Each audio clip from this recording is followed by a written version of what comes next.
But then, another Osprey crashed. Karen and James Blake's son Jason was killed in the crash. He was a maintenance crew chief. What did he think of the Osprey? He loved it, but he was also scared of it. He was? Yes. There were just too many little things that kept breaking on the aircraft. The Bikes say that Jason often told them how difficult it was to keep the Osprey in safe flying condition. One night he was so excited. Mom, we got all four in the air at the same time.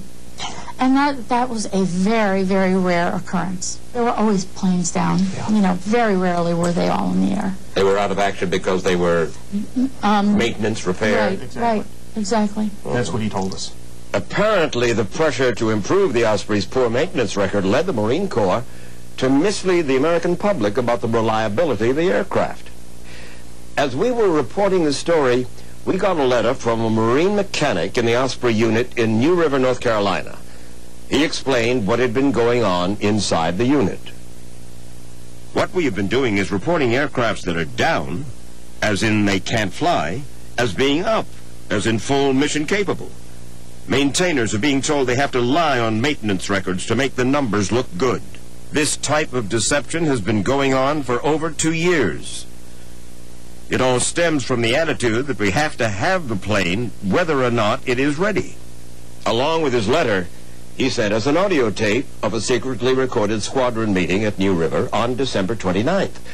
We received that tape and his letter on January 5th, and that was a full week before he said the same things to the Secretary of the Navy, who passed it on to the Marine Corps. On the tape, the commanding officer of the Osprey Squadron, Lieutenant Colonel Fred Leverman, can be heard telling his squadron to lie about maintenance records and aircraft readiness, and to keep online until the Pentagon's Milestone 3 decision would trigger full production of the Osprey. And we were able to show readiness much later than what it really was. It was a lot. But what that means is we're getting money to fund a lot. The problem is we have it here and we need to lie.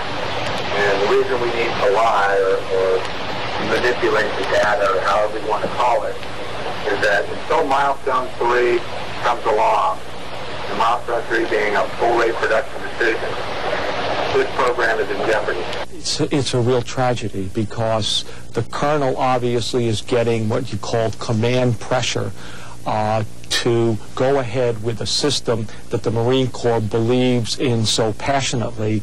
They don't want to give the critics any ammunition because this thing is hanging by a thread given the crashes that have occurred this year, that people would see this particular data and say, you know, the critics might be right. Last November 30th, Brigadier General James Amos gave this optimistic report about the Osprey's mission-capable rate. That's the number of planes ready to fly on any given day. I pulled, as I was walking down here, I pulled the first 13 days of November mission-capable rate on those airplanes. And the average is 73.2% for the first 13 days of November of those 9 airplanes.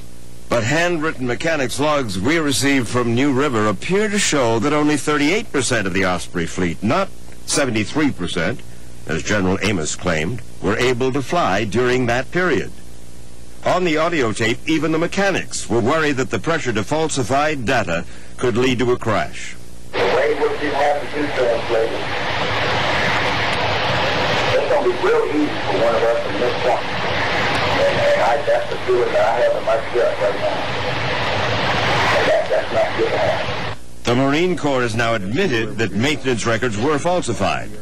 But as late as last Friday, they still insisted there's no relation between those falsifications and any of the Osprey crashes.